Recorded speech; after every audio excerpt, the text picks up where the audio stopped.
Bonjour, ravi de vous retrouver pour une nouvelle édition de Lumière intérieure, une lumière que nous allons projeter cette semaine sur un artiste lumineux qui porte sa différence en bandoulière. Frédéric Zeytoun, bonjour. Bonjour Marie. Merci d'être avec nous. Et merci à vous de m'accueillir. Vous êtes multitalent, vous êtes parolier, chanteur, compositeur, aussi chroniqueur musical. Oui. Ça, on l'entend sur France Télévisions. Surtout un passionné de chansons depuis toujours. Vous avez écrit pour beaucoup d'artistes, oui, notamment Louis Bertignac, Michel Thor, Frédéric François, Enrico Macias et Frédéric François, pour lequel vous travaillez depuis 20 ans. Oui. Vous avez même signé tous les textes de son dernier album, oui, La liberté d'aimer.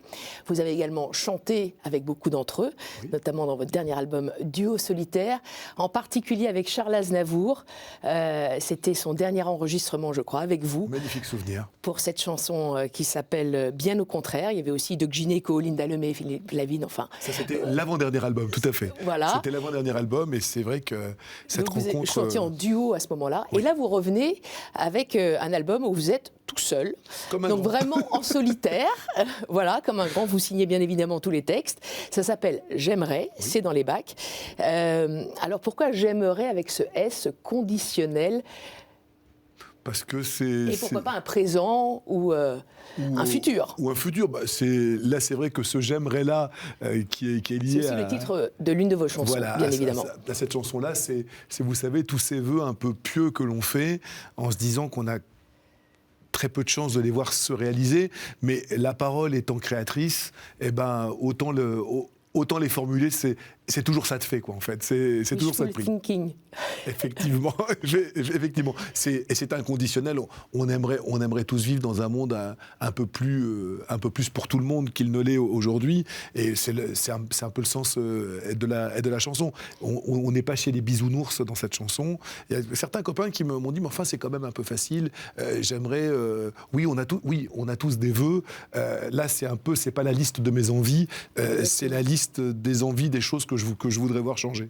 Et donc, oui, effectivement, il y a forcément un S, puisque c'est inconditionnel, j'ai un conditionnel improbable, et ben, faisons en sorte qu'il devienne extrêmement probable. Il y a un peu de déception, effectivement, dans cette chanson-là, oui, sur l'évolution de la société actuelle. C'est une déception amusée. Qu'aimeriez-vous le plus, justement? Parce qu'il y a toute une liste dans cette chanson. Oui, quand je dis que... Qu'est-ce qui vous déçoit le plus?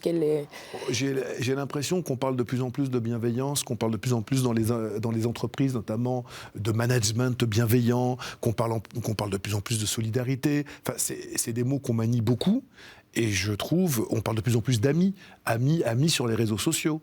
Et en fait, les gens sont de plus en plus seuls, il y a de moins en moins de bienveillance, et au quotidien, je trouve que le monde n'est pas vraiment fait pour tout le monde, quoi. Je pense que qu'il est de plus en plus difficile de faire sa place, qu'il est de plus en plus difficile pour nous, en fait, ça y est, on est le plus gros effet, mais je pense à mon fils, je pense aux générations à venir. Oui, je trouve que l'état du monde aujourd'hui n'est pas le plus sympathique qui soit. Ce qui m'empêche pas d'adorer ce monde et d'adorer la vie, mais c'est juste un petit constat mélancolique d'un soir sur une feuille de papier vierge. Est-ce que c'est aussi la pandémie qui vous a fait voir les choses un peu différemment? Ce texte a été... cet album, oui. Alors, et ce texte en particulier? Alors, ce texte a été écrit, c'est un des derniers textes de l'album. J'ai su que mon album était fini quand j'ai fini ce texte. Et je l'ai envoyé à mon éditeur depuis toujours, qui est beaucoup plus que mon éditeur, qui est Gérard Davoust, qui est un grand monsieur de ce métier, et qui m'a répondu, celle-là, en texto, celle-là, tu la gardes pour toi. donc bon, je me suis dit, bon, c'est bon, ça y est, on l'a. J'avais pas la musique, c'est Éric Berchot qui s'est inspiré de Chopin et qui a composé cette musique. Mais c'était la chanson que j'avais vraiment envie de faire depuis longtemps. Vous savez, il y a des chansons que vous portez pendant longtemps en vous. Il y a des chansons qui ne sont pas de vous parce qu'elles vous sont dictées. Il y a des chansons, enfin elles sont de vous, mais votre main n'est qu'un... L'écriture automatique, ça se produit? Ça m'est arrivé souvent. Ça existe? Ça m'est arrivé souvent. Bien évidemment que c'est vous qui l'écrivez, mais elle vous est tellement dictée, elle est tellement portée elle est tellement connectée que quelque part vous n'êtes que le vecteur, quoi. Vous ne faites que retranscrire est-ce qu'on vous envoie. Puis il y a des chansons qui mettent du temps à accoucher, c'est le cas de J'aimerais. Et une fois que ça a été fini sur le papier, je me suis dit ça y est, l'album peut sortir. Laquelle chérissez-vous le plus? Dans l'album, là, oui. Il y en a Il y en a une douzaine, donc. Oh, j'aime beaucoup J'aimerais, j'aime beaucoup Tant que tu es là, parce que c'est une chanson, voilà, c'est une chanson d'amour et... Il y a beaucoup de chansons d'amour et du temps qui passe aussi. Oui. C'est l'influence Aznavour? Je sais pas si c'est une influence. C'est vrai qu'il a beaucoup chanté le temps, mais c'est pas le seul. Je me compare pas du tout à ces gens-là, mais Léo Ferré a chanté le temps comme personne. Jacques Brel a chanté le temps. Enfin, les pères fondateurs de la chanson française ont souvent, enfin, la chanson française, vous savez, les thèmes, ils sont assez restreints en fait. Il y a l'amour, le temps, l'amitié. Enfin, il y a des thèmes qui sont assez récurrents. Après, faut placer et son stylo comme une caméra sous un angle différent. C'est Aznavour qui disait il y a autant de chansons d'amour qu'il y a de façons de trouver un angle. L'amour a été chanté dans toutes ses positions. À l'auteur à trouver un angle différent. Et le temps qui passe, effectivement, c'est un des thèmes les plus récurrents en chanson française. Barbara aussi a chanté formidablement bien et le temps qui passe. Après, à nous à amener notre petite touche, de tenter d'amener quelque chose d'assez personnel et d'assez singulier. Justement, sur cette chanson-là dont vous parliez, je vous ai interrompu sur votre plus grande chanson d'amour de cet album. Oh, sur Tant que tu es là ? Tant que tu es là. C'est un constat tout simple. On se lève souvent le matin avec des tas de choses qui vont pas, avec des tas de petits soucis finalement. Et puis on se dit, tant que l'être aimé, tant que la personne avec qui vous avez fait votre vie, tant que la personne sur laquelle vous vous reposez au sens le plus noble du terme, et là, tant que les gens que vous aimez sont là, tout va bien, quoi. C'est un petit constat. Et en partant de ce petit constat, j'ai écrit la chanson. C'est aussi bête que ça. C'est de temps en temps remettre les vraies valeurs au centre des choses et ne pas se laisser envahir par des petits soucis, parce que finalement, ce ne sont que des petits soucis. Tant que les gens qu'on aime, l'être aimé, ou moi, c'est l'être aimé, c'est mon fils, enfin voilà, tant que ces gens-là sont là et bien là, moi, quand je me lève le matin et que je vois la banane de mon fils en train de se faire sa tartine de pâte à tartiner chocolatée, pour ne pas citer de marque, tout va bien, voilà. Ça, le reste, après, c'est des petits soucis, mais réellement, enfin, faut en avoir conscience de ça. Vous vivez avec votre fils, il a quel âge aujourd'hui ? Mon fils, il a 14 ans et demi. Ah oui. Il a 14 ans et demi, c'est un grand adolescent, avec tout le cortège de petits soucis. Enfin, il n'y a pas vraiment de gros soucis. C'est un ado, voilà. Et c'est un ado qui trouve que son père écrit des chansons de vieux pour des vieux, et qui en même temps... Il vous conseille Papa, quand est-ce que tu vas bosser pour des gens un peu jeunes ? Papa, quand est-ce que tu vas travailler ? Et quand est-ce que tu vas bosser pour des youtubeurs ? Là, tu ferais des vues. Et alors, ça, c'est le langage officiel. Et puis je m'aperçois que les textes, il les connaît par cœur et qu'il les écoute, mais pas forcément. Enfin, devant moi, c'est à peu près tout ce qu'il déteste. Et derrière, je pense qu'il y a autre chose. Est-ce que c'est votre premier juge ou... Non, c'est mon épouse qui est... Bon. C'est elle qui écoute en premier. Quand elle me fait une petite réflexion de façon totalement de mauvaise foi, je dis « mais t'as rien compris » parce que voilà. Et puis au bout de 10 minutes, je m'aperçois, enfin même pas, au bout de 3 secondes, je sais qu'elle a raison, donc je retourne bosser, puis je reviens, puis généralement c'est mieux. Donc vous êtes très sensible quand même à ce retour de vos proches. Bien sûr, ouais. bien sûr. C'est le premier public, quoi. Ouais. Et puis c'est eux qui me connaissent, enfin c'est elle qui me connaît le mieux. J'aime tout le monde, ça c'est l'un de vos titres aussi, dont vous avez composé la musique. Oui, à prendre au 25e degré, vous l'aurez compris. Alors justement, j'aime tout le monde. Est-ce possible ? Mais non, bien sûr que non. C'est j'aime tout le monde, enfin jusqu'à demain, bien sûr. Non, c'est j'aime tout le monde, c'est vraiment, c'est un pied de nez. C'est vraiment parti d'une conversation avec une amie artiste que j'aime beaucoup, qui habite Marseille, et qui me dit, c'était juste avant le confinement, elle me dit, tiens, il y a une grande fête de la fraternité aujourd'hui sur la Canebière, et c'est formidable, tout le monde s'aime. Et je dis, bien sûr, tout le monde s'aime, on est tous frères, passe-moi ta sœur. Enfin bon, je commence des blagues pas forcément du meilleur goût, et je raccroche et je pense à tout le monde s'aime. Je me dis, comment, voilà. Et donc j'ai écrit cette chanson. C'est un énorme pied de nez. Mais beaucoup de gens ont pensé que j'aimais tout le monde, mais non. Est-ce que vous essayez quand même d'aimer tout le monde ? On ne peut pas aimer tout le monde. On peut pas aimer tout le monde. C'est une posture. Ça ne peut être qu'une posture. Vous aimez les gens qui sont aimables. Enfin voilà, il y a pas une. On peut pas poser un postulat comme ça aujourd'hui, un comportement messianique. On va tous se prendre dans les bras. J'y crois pas un seul instant. J'aime bien aussi vos chansons Apprendre à désobéir et Rire de tout. Ça aussi, c'est un peu des...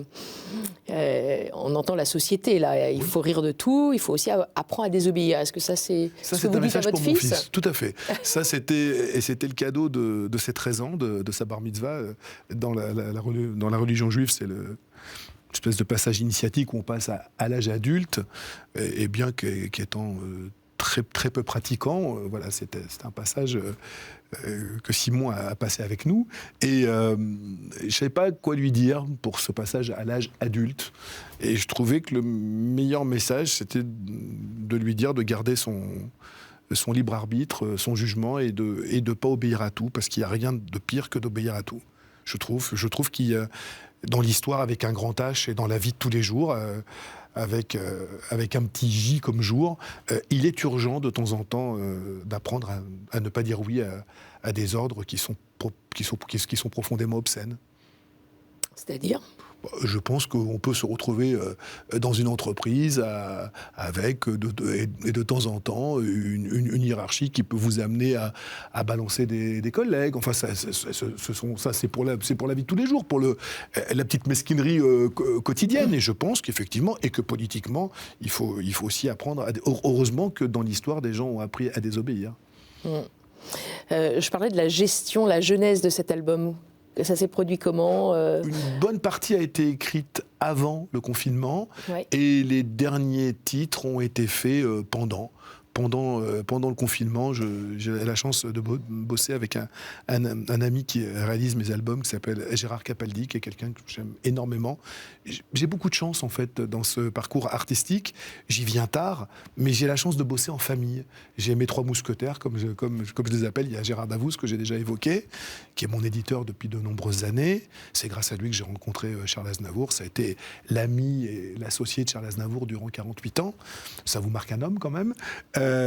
Thierry Communal, qui est un ami, qui est mon frérot depuis maintenant plus de 30 ans, et Gérard Capaldi. Donc ces 3-là me produisent artistiquement et financièrement, et c'est vrai que je bosse en famille. J'ai la chance de travailler avec des gens qui vont me dire effectivement quand c'est pas bien, qui vont savoir trouver les mots pour dire bah non, là il faut surtout pas faire ça. C'est bien de pouvoir bosser avec des gens avec qui vous êtes en confiance. C'est rare, j'ai beaucoup de chance. En fait, globalement, j'ai beaucoup de chance dans la vie. On en reparlera. Ce confinement, vous l'avez vécu comment ? Est-ce que ça a été plutôt une période propice donc, Alors, je ne veux pas être indécent, ça a été une période magnifique. Pour moi, c'était une période magnifique. Je n'ai jamais autant passé de temps chez moi avec ma femme et mon fils. On a pu faire des choses qu'on ne fait qu'en vacances, c'est-à-dire faire des jeux de société le soir, prendre le temps de parler. Moi, j'ai eu le temps d'écrire. J'ai terminé mon album. J'ai écrit tout l'album de Frédéric François à ce moment-là, La liberté d'aimer. J'ai vraiment eu du temps, tout en continuant à faire des petits reportages par visio et pour France Télévisions, puisqu'on a continué à faire des petits sujets pour Télématin, non en présentiel, mais en distanciel. Donc, tout en travaillant de la maison. Il n'aurait pas fallu que ça dure beaucoup plus longtemps, mais ces 2 mois-là ont été une espèce de période... Je sais, je fais très attention à ce que je dis. Il y a des gens qui sont partis durant cette période. Moi, j'étais extrêmement chagriné par la mort de Manu Dibango, qui était venu jouer au Café de la Danse quelques temps avant. Il y a eu des gros chagrins, mais au quotidien, le fait d'avoir du temps pour soi et de pouvoir justement...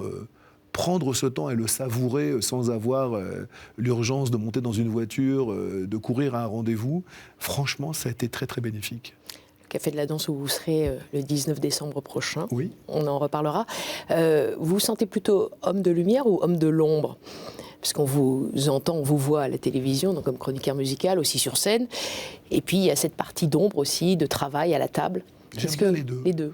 J'adore écrire pour les autres. J'adore écrire pour des artistes qui incarnent quelque chose que je serais incapable d'incarner. Quand je bosse pour Frédéric François, vous bossez pour un Latin lover, vous bossez pour un chanteur, pour un séducteur.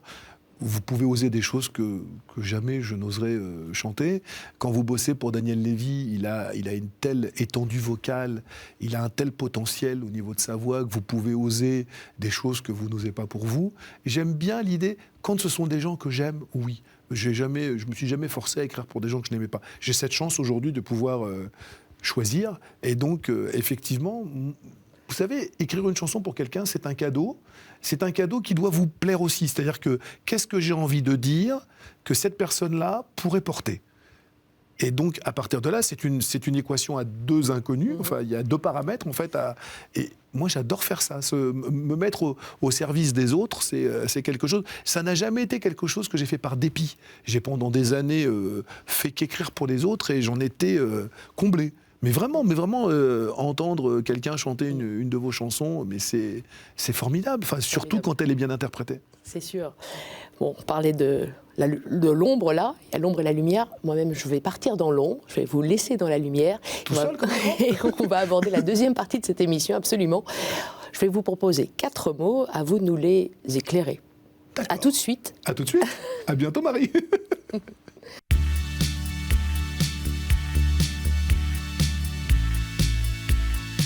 Alors, Frédéric Zeytoun, le premier mot que je vous propose est olive. Forcément, Zeytoun en arabe. Zeytoun en arabe, c'est l'olive, effectivement. Ben oui, l'olive, c'est le pays de l'olive, c'est le pays où je suis né, c'est la Tunisie. Je n'ai fait qu'y naître. J'y suis resté 8 jours. Il fallait faire vite, il fallait venir rapidement à Paris.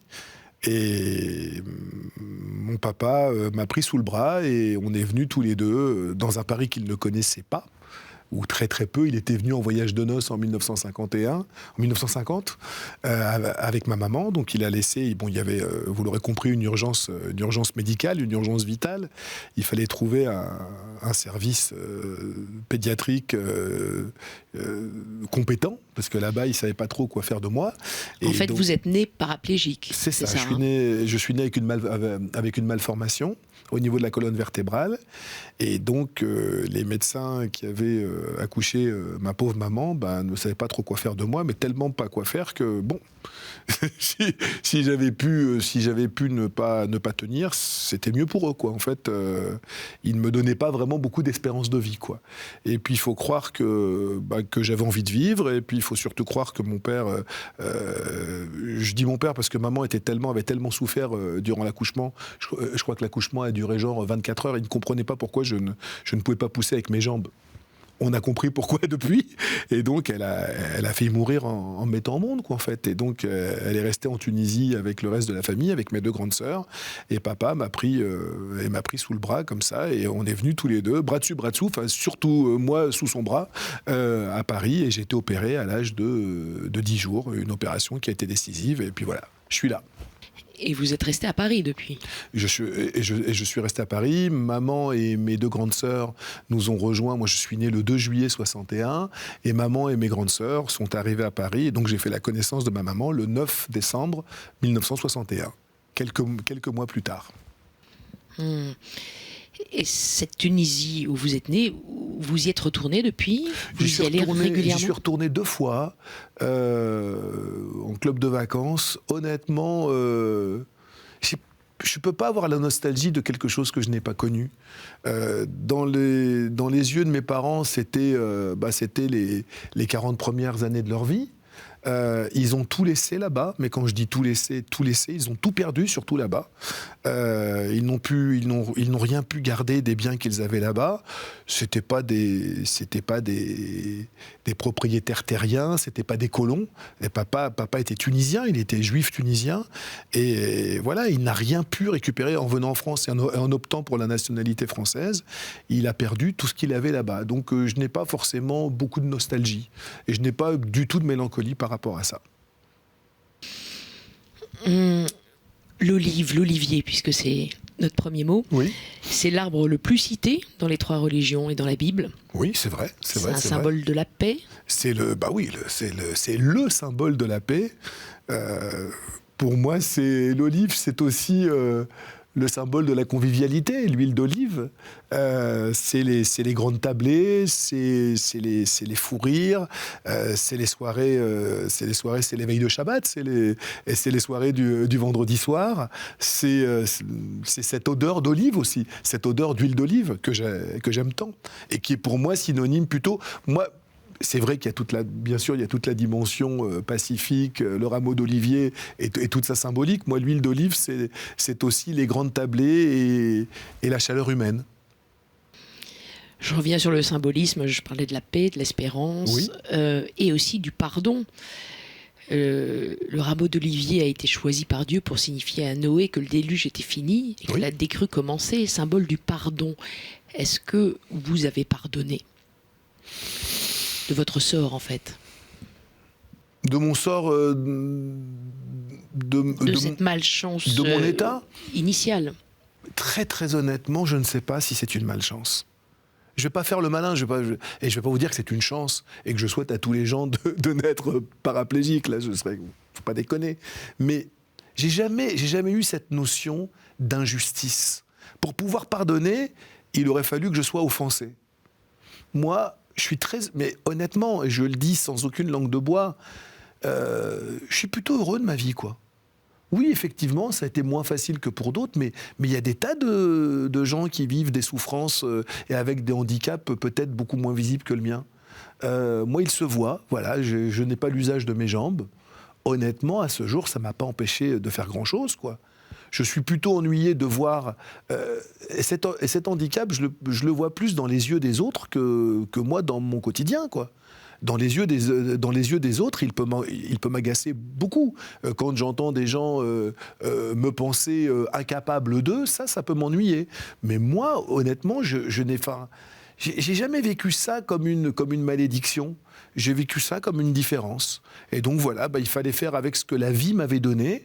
Je joue aux cartes et je fais au mieux avec les cartes que j'ai.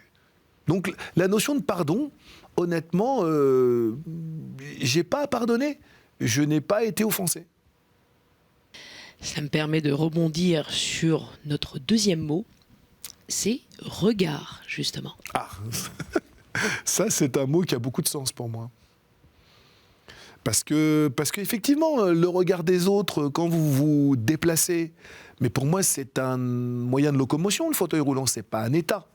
Ce n'est pas un état, c'est un moyen. Je monte dans mon fauteuil roulant et je sors dehors, au même titre que je mets des chaussures pour aller dehors. C'est un moyen de locomotion. Et c'est vrai que ce moyen de locomotion est visible et que cet handicap visible fait que le regard des autres est souvent extrêmement biaisé. Et je pense qu'on va pas faire une psychanalyse sauvage. J'ai déjà usé avec quelques psychanalystes, mais c'est vrai que ce n'est pas non plus en parlant de regard. Je pense qu'aujourd'hui, en y réfléchissant, c'est pas non plus un hasard si je fais un métier d'image, un métier où on est soumis au regard des autres. C'est vrai que la notion de regard, depuis que je suis tout petit, c'est pas la notion la plus facile pour moi. Parce qu'effectivement, il y a le regard que portent les autres sur vous. Et bien souvent, je me suis senti, pour employer un mot que je déteste, handicapé. Je me suis souvent senti beaucoup plus handicapé dans le regard des autres que je ne l'ai jamais été dans ma propre vie.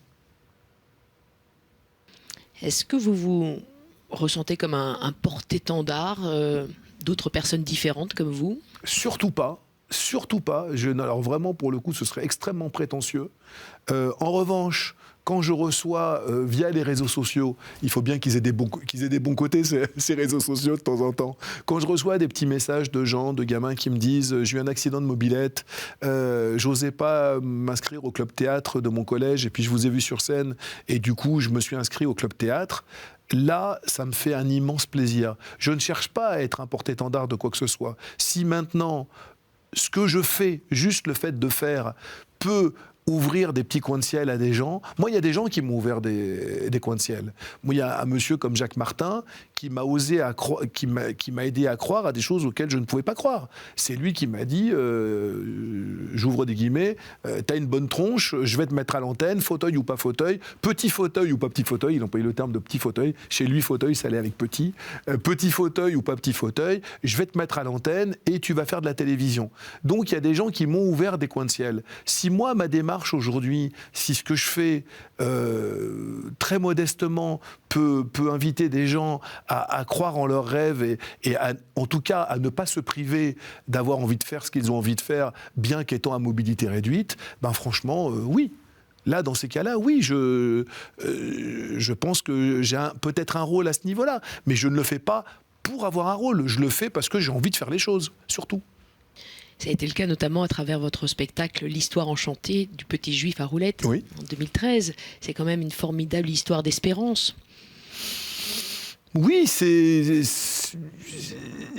juste voulu raconter le parcours et surtout mettre le doigt sur ce qui faisait mal, justement, sur le regard des autres, sur l'école de la République et le collège et le lycée où mes parents ont été obligés de se battre à chaque étape pour pouvoir juste me faire accéder à un minimum de culture, à un minimum de savoir. Dans la tête des gens, dans le regard de ces gens-là à l'époque, heureusement, les choses ont bougé, mais pas tant que ça. Mais quand même, les choses ont bougé. Dans le regard des autres, un élève en fauteuil roulant était condamné à aller faire, et il n'y a aucun côté péjoratif à aller faire un CAP de bijoutier, d'horloger bijoutier. Mais pour eux, je devais aller au lycée de Bondy, qui n'était pas très loin d'Aulnay-sous-Bois, où j'ai grandi, où il y avait un centre spécialisé, où vous pouviez faire soit un CAP de peinture sur émaux, soit un CAP d'horloger bijoutier, soit un CAP d'être comptable. Mais moi, j'ai rien contre ces boulots-là, et tant mieux si... Il y a rien de dévalorisant là-dedans. Mais moi, j'avais plutôt des bonnes notes, et j'avais envie de passer mon bac et de faire des études supérieures. Mais dans le regard, j'en reviens au regard, dans le regard de ces gens-là, mon sort était déjà tracé, il fallait que je fasse ça. Donc oui, ça peut me mettre en colère. Le regard des autres, je crois que c'est la seule chose qui peut vraiment me faire sortir de mes gonds. Un regard des autres aussi sur votre judéité. Oui, oh, mais ça fait 5000 ans que ça dure, donc ça va, on a l'habitude. Oui, il y a forcément quelque chose. Là, et avouez que je cumule quand même, là. Au niveau des quotas, quand même, je peux cocher pas mal de cases. Bon. Et vous, quel est votre regard sur les autres ? Les autres, ça dépend lesquels. Il y a des gens qui font partie de ma famille de cœur. Je parlais des 3 personnes avec qui j'ai la chance d'avancer professionnellement, mais il n'y a pas que. Il y a mes amis proches. Moi, ce que j'aime chez les gens, alors je sais que c'est un mot grossier aujourd'hui, c'est devenu un peu péjoratif. Moi, ce que je regarde chez les gens, avant toute chose, c'est leur gentillesse. La vraie gentillesse, la façon de donner juste pour donner. Les gens qui ont un petit peu le sens de l'autre. Les gens qui ont un petit peu, on appelle ça de l'humanité, je crois. Oui, je me sens proche de ces gens-là, oui. Enfin, j'essaye moi-même Alors, c'est un exercice quotidien de faire attention à l'autre et de ne pas être égoïste. Et je dis pas que c'est facile, mais j'essaye de partager ces valeurs-là aussi. On parle du regard, les yeux. Parlons aussi des oreilles, oui. de l'ouïe, donc de la musique, oui. du son. C'est arrivé quand, cette passion, en fait, pour la musique, pour la chanson ? Toujours, depuis toujours. D'aussi loin que je me souvienne, entendre des chansons m'apaisait.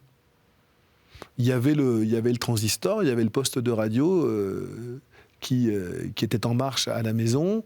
On écoutait ce qu'on appelait à l'époque les grandes stations périphériques, pour ne pas les citer, Europe 1 ou RTL. Maman faisait le ménage en chantant.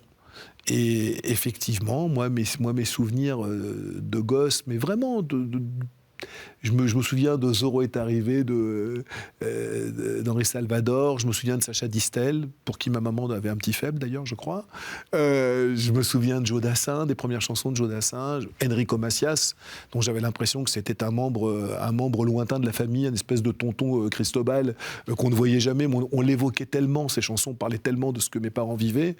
Et vous travaillez avec lui maintenant ? Oui, c'est ça. Ça fait partie voilà. ça fait partie des grands bonheurs de ma vie. Frédéric François, quand j'étais petit, mais j'étais fan. Quand j'avais 6-7 ans, j'étais fan de ce monsieur. Pourquoi, je n'en sais rien. J'avais l'impression que ces chansons me faisaient du bien. Voilà, ça ne s'explique pas. Moi, j'ai vraiment été biberonné à la variété populaire, la grande variété, la grande chanson française populaire. J'adore ça. Vous savez, ces chansons qui n'ont pas forcément un texte, on n'est pas forcément dans fragment d'un discours amoureux de Roland Barthes, mais ça se chante et ça siffle sous la douche et ça fait du bien. J'adore ça. Allez, je vous propose le 3e mot. Limite.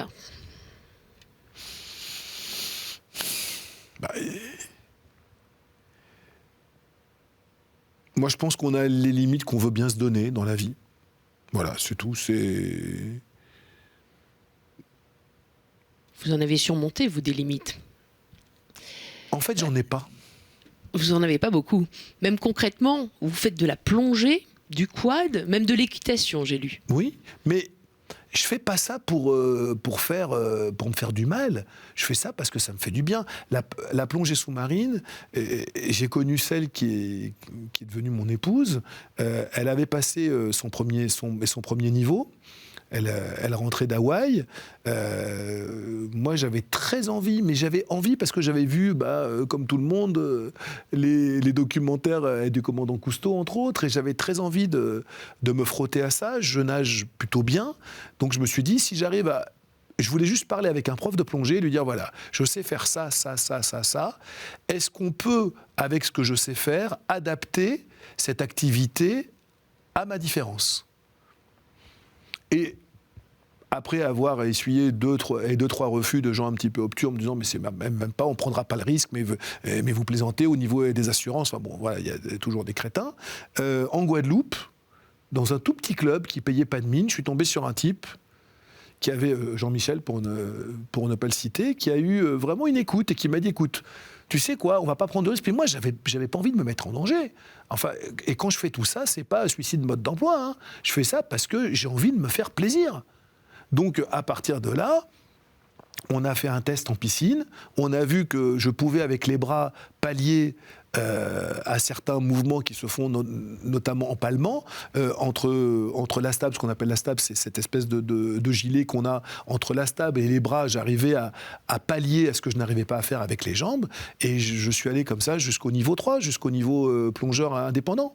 Et j'en ai fait pendant des années, des années. Là, j'en fais un petit peu moins en ce moment, mais c'est vraiment quelque chose que j'adore faire. Mais encore une fois, c'est pas pour aller au-delà des limites, pour aller braver des choses comme ça, juste par acte d'héroïsme. Moi, c'est juste du plaisir que je vais chercher là-dedans. J'avais juste envie de faire de la plongée avec celle qui est devenue ma femme. Stop. C'est simple. Non, mais c'est vrai. C'est vrai. Et à partir de là, mais encore une fois, vous prenez les cartes que vous avez en main. La vie vous a donné ces cartes-là et pas d'autres, donc voilà, on va pas se plaindre. Ah oui, alors pourquoi je peux pas palmer ? Oh mon Dieu, pourquoi je n'ai pas des jambes qui me permettent de palmer ? Non, je ne peux pas palmer. En revanche, je sais faire ça, je nage bien le crawl, voilà. Qu'est-ce qu'on peut faire ? Comment je peux, dans mon capital, dans le capital de ce que la vie m'a donné, arriver à compenser ce que je ne sais pas faire ? Et est-ce qu'en compensant, je peux y arriver ou pas ? Si le mec m'avait dit après si je m'étais aperçu que j'allais me mettre en danger, moi j'aime trop la vie pour aller jouer avec, quoi. Si je sentais que j'allais me mettre en danger, je ne l'aurais pas fait. Alors il y a des limites que l'on ne peut pas franchir, quand même. Oui, si vous me demandez de faire un numéro de claquette, je vais avoir du mal, par exemple. Ça, je ne pourrais pas. Oui, bien sûr qu'il y a des limites qu'on ne peut pas franchir, mais on a tous des limites. On a tous des limites. Il y a les limites de votre corps, les limites de votre intellect, les limites de vos moyens financiers. On a tous des limites. Ce que je n'aime pas, c'est les limites qu'on m'impose. Les limites du droit, de la loi. Alors là, en termes... là, il y aurait beaucoup de choses à dire, je trouve, par rapport à ça. On est notamment... toute la législation qui concerne les personnes à mobilité réduite. On fait en France de magnifiques lois. Elles sont magnifiquement bien votées. Et derrière, on fait de magnifiques dérogations qui font que, par exemple, Aujourd'hui encore, la loi qui a été votée en 2015 et qui devait obliger les établissements destinés à recevoir du public à être accessibles pour le plus grand nombre, c'est-à-dire avoir des accès, on s'aperçoit que quelques 6 ans après que cette loi a été votée, les choses ne sont toujours pas faites. Pourquoi ? Parce qu'on leur a donné une dérogation, on a donné un délai en 2015 a été donné, un délai raisonnable, ça me fait beaucoup rire, un délai raisonnable de 6 à 9 ans pour que ces établissements aient le temps de se mettre aux normes. Moi, quand je vois des restaurants ouvrir, des restaurants qui, après travaux, ouvrent et n'ont pas de toilettes accessibles, ça me rend hystérique. Pour changer la loi, on peut faire de la politique ? On peut faire de la politique. Est-ce que vous y avez pensé ? Franchement, c'est pas mon truc, mais en tout cas, à souffler 2-3 trucs à nos politiques, ça oui, ça m'est arrivé. Je suis pas du tout sûr d'avoir été entendu. Et puis, avant même de faire de la politique, je pense qu'il y a un truc tout simple. Aujourd'hui, en France, le problème de l'accessibilité, on tente de le régler selon la valeur de la... Je cherche mon mot pour pouvoir... ça reste quelque chose de la valeur de chacun. Alors qu'aux États-Unis, dans les pays anglo-saxons, ça a été réglé sous l'angle de la consommation. Vous êtes un consommateur comme les autres, vous payez des impôts comme les autres, et donc à partir de là, on veut votre argent. On n'est pas en train de se demander si le commerçant est un homme qui a des valeurs humaines pour s'être mis aux normes ou pas. Le commerçant, il veut que vous rentriez chez lui parce qu'il veut votre carte bleue. Et là, pour le coup, ça change tout. Je vais vous raconter, Marie, une toute petite anecdote. Il y a quelques années, il y a quelques 20 ans, pour le Téléthon, je me suis retrouvé à aller faire un reportage au Canada. Et on avait pris le Canada, Montréal, justement pour ne pas aller aux États-Unis, pour ne pas aller chez l'oncle Sam. Voilà. On était donc à Montréal, on parle français, c'était beaucoup plus facile.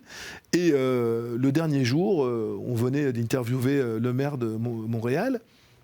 Et on va avec mon équipe dans une pizzeria. C'était en plein mois de décembre, il faisait froid, il y avait de la neige partout. Et le caméraman avec qui j'avais l'habitude de bosser me prend par les 2 poignets à l'arrière pour m'aider à monter une marche qui était quand même... Les marches, généralement, je les monte, mais celle-là, c'était quand même une marche olympique. Et là, je vois le patron de cette pizzeria sortir en poussant des cris. Je vais pas vous faire l'accent québécois, dire mais attendez. Il nous sort un plan incliné, mais un plan incliné de compétition, enfin un truc de folie. Et je lui dis en riant, mais vous vous en servez souvent ? Et il me dit avec un accent québécois qui est à couper au couteau, mais je suis bien obligé d'en avoir un, sinon vous allez aller manger chez mon compétiteur. Et je suis son doigt, il me montre du doigt une pizzeria juste à côté de la sienne, où il n'y avait pas de marche. Et en fait, les gens veulent juste... Vous avez des droits, vous avez des devoirs, vous avez des devoirs, vous avez des droits. Vous êtes considéré comme un citoyen et comme un consommateur. Vous pouvez rentrer dans un magasin...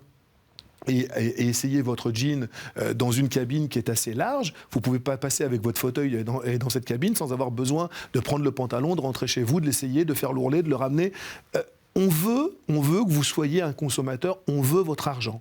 Voilà. Alors, si le capitalisme a un bon côté, c'est peut-être celui-là. Mais en tout cas, on n'est pas sur la notion de valeur humaine. Ici en France, on en est à appeler à la valeur de chacun. Alors, les gens valeureux vont vous respecter. Les gens moins valeureux ne vont pas vous respecter. Mais moi, je n'ai pas envie d'être l'otage de ça. Moi, je veux juste être respecté parce qu'il y a des lois et que ces lois doivent être appliquées. Or, en France, aujourd'hui, je le dis et je le répète, ces lois ne sont pas encore appliquées. Je crois qu'on vous a bien entendu là-dessus. Tant mieux. Et on entend votre colère, vous avez raison. Allez, 4e et dernier mot, créateur. Vaste mot. Oui. Vaste mot. Vous êtes vous-même créateur de textes, de paroles, de votre vie. Je vous laisse disserter. Créateur, pour moi, le créateur dans la notion biblique, c'est Dieu. Enfin, c'est le créateur, quoi. On pourrait rajouter d'ailleurs un le avec un L majuscule. Nous, moi, je m'estime pas créateur, je m'estime peut-être créatif. J'essaie d'agencer les mots d'une certaine façon. J'essaie surtout de donner du bonheur et des émotions aux gens qui écoutent mes chansons. Les quelques personnes qui me font l'amitié ou de chanter mes chansons ou ceux qui m'écoutent en direct lorsque c'est moi qui les chante. La notion de créateur, c'est une notion, je trouve, qui est assez lourde, quoi. Enfin, d'abord, je pense qu'on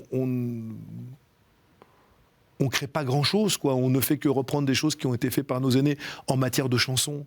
On ne fait que remettre peut-être au goût du jour et à l'air du temps des thèmes qui ont souvent déjà été abordés de par le passé. Donc, se définir comme créateur, je trouve ça extrêmement prétentieux. Moi, je me garderais bien de me définir comme parolier, auteur de chansons, ça me va très bien.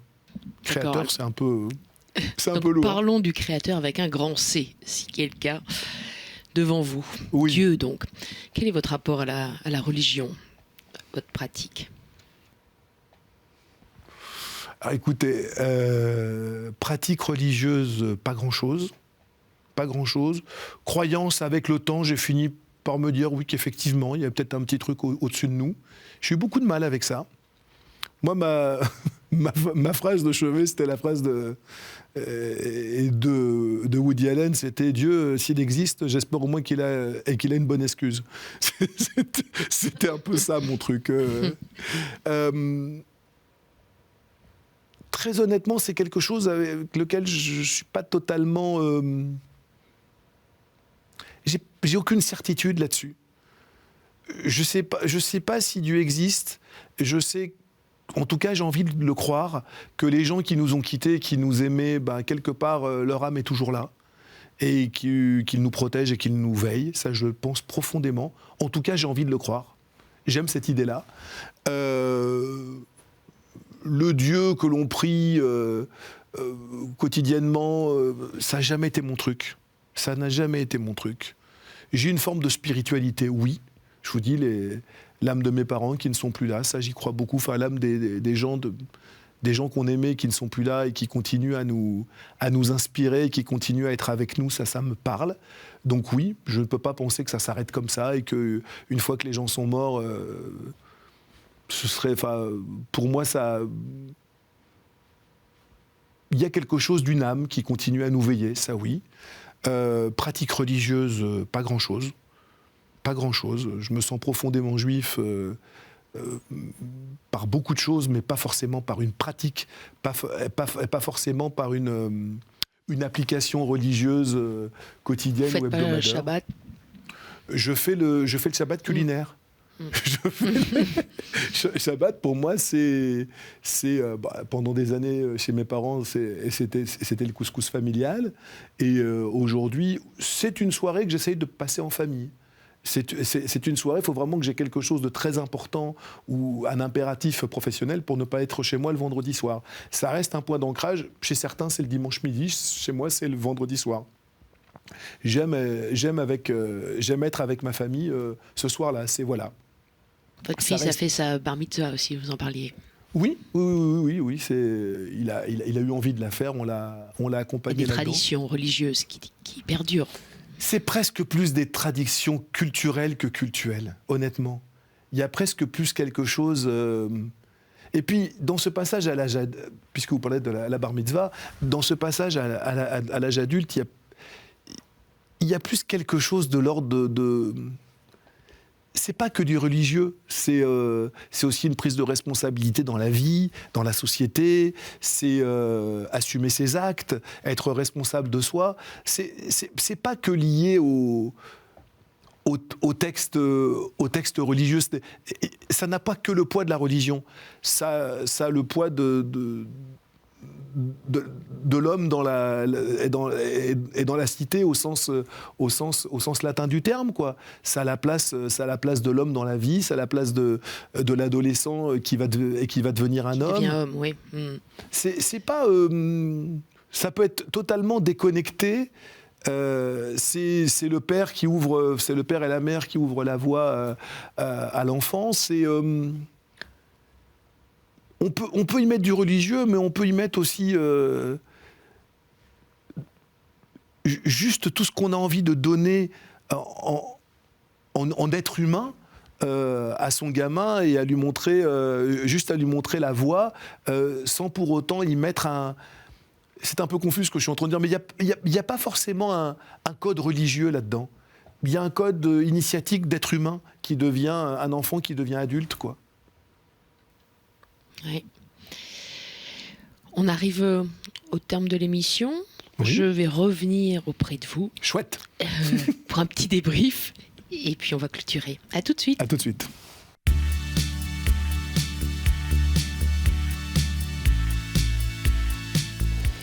Alors Frédéric, déjà, un petit débrief sur cette expérience, cet exercice.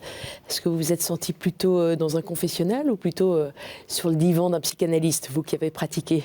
Entre les deux, entre les deux.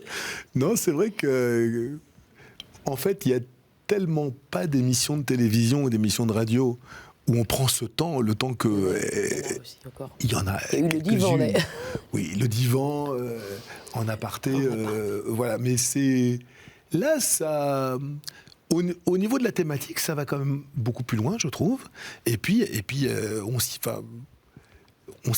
attend pas. Je savais très bien que c'était une émission Lumière intérieure. J'avais vu quelques épisodes précédents et c'est pour ça que j'avais très très envie de venir à faire cette émission. Mais on a beau voir les autres se confronter à ce genre d'exercice, et quand on y est soi-même, bon, voilà, c'est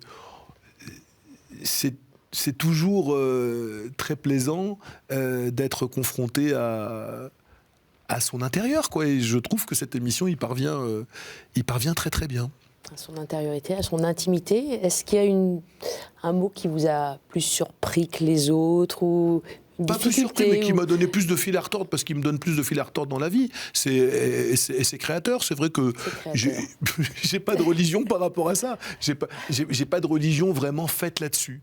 Comme je vous le disais, seule chose que j'aime à croire, c'est que les gens qui ne sont plus là continuent à nous veiller, continuent de leur perchoir à nous regarder et à nous protéger si possible. Ça me rassure de le penser. J'aime cette idée-là. J'ai aucune certitude là-dessus. Maintenant, pour le reste, voilà, c'est plus comme une espérance qu'autre chose. C'est le pari pascalien. Effectivement, c'est exactement ça. Pour le reste, j'ai pas vraiment d'intime conviction là-dessus, quoi. J'observe, voilà, j'observe et j'évolue. Ces dernières années, vous m'auriez parlé de spiritualité il y a 15 ans, je vous aurais regardé en riant, quoi. Ah oui, bien sûr. C'est moins le cas aujourd'hui. Bénéfice de l'âge ? Bénéfice de l'âge. Bénéfice, je ne sais pas si on peut parler de bénéfice, mais... Oui. mais contrainte de l'âge. Pas contrainte, mais aussi les grandes épreuves de la vie nous amènent aussi... Non, puis il y a des choses dans la vie aussi qui vous mettent parfois face à des choses étonnantes où vous vous dites ça ne peut pas être qu'un hasard, quoi. Il y a des choses... dans la vie, des événements qui se sont passés, extrêmement intimes pour le coup, où je me suis dit, ça ne peut pas être qu'un hasard. Là, il y a quelque chose, c'est pas que la volonté de l'homme, quoi. Il y a quelque chose là-haut, quoi. Il y a quelque chose qui... Voilà. Ça, c'est ma spiritualité. Maintenant, la notion du créateur, le Dieu tout-puissant qui fait et qui défait, j'ai un peu de mal. Et cet événement dont vous ne parlez pas, ça a ravivé votre foi ou votre... Ça m'a beaucoup interrogé. Ça m'a beaucoup interrogé. Encore une fois, quelqu'un de profondément athée verrait dans cet événement...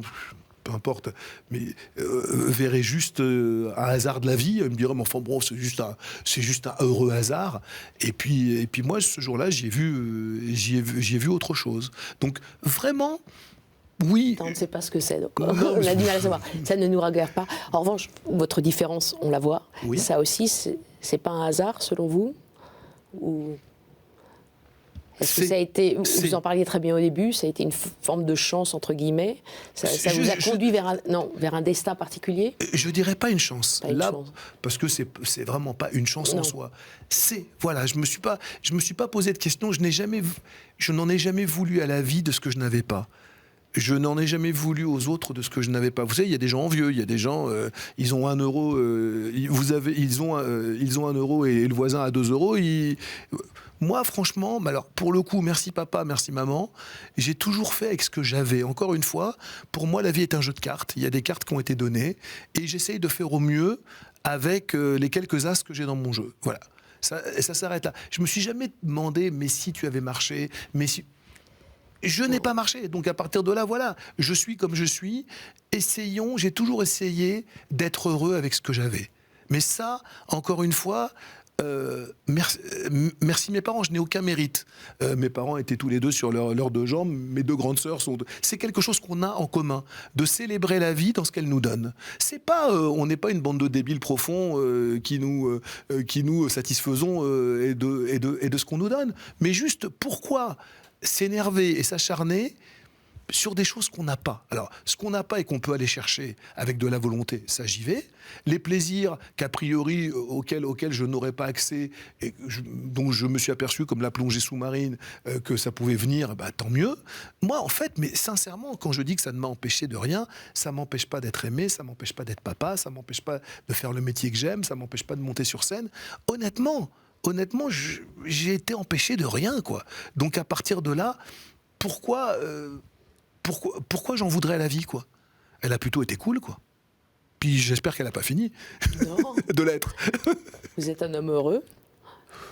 Avec mes emmerdes, comme vous, Marie, mais j'ai rencontré des gens, je sais pas, quand vous avez la chance de rencontrer dans votre vie l'éditeur que j'ai depuis 30 ans, Gérard Davoust, quand vous avez la chance de passer quelques soirées, c'était pas mon ami, et je déteste faire le commerce de l'amitié, surtout des gens qui ne sont plus, mais d'avoir une relation assez profonde avec un monsieur comme Charles Aznavour, qui était un être humain, et puis surtout un être humain, un mec qui avait... Voilà, quand au quotidien, vous avez la chance, encore une fois, d'être aimé, mais je vais me plaindre de quoi? Pas de grand-chose. J'aimerais, en tout cas conditionnel, pour votre dernier album. Toujours. Un autre en préparation? Non, alors, vous êtes déjà... un bouquin en préparation après les grandes vacances, donc rentrée septembre 2022. 2022, on attend et puis des nouvelles chansons, toujours sur le feu, toujours en train d'écrire pour les autres, pour vous-même, pour les autres et pour moi, toujours. C'est mon oxygène, l'écriture. En tout cas, en attendant, achetez J'aimerais dans les bacs. On peut vous voir donc le 19 décembre au Café de la Danse. Partez en tournée aussi. Il y a quelques dates qui vont tomber. Il y a quelques dates entre février. Le gros de la tournée démarra en mars, mais on a quelques dates en janvier-février. Et à partir du mois de mars, oui. Puis j'espère vraiment que ça y est, ça va pouvoir repartir et qu'on va pouvoir jouer en festival l'année prochaine. Merci beaucoup. Merci à vous, Marie. C'était un vrai chouette moment. Merci. Merci à vous, derrière vos écrans, de nous avoir suivis. Vous pouvez retrouver le replay de cette émission sur ktotv.com. À bientôt.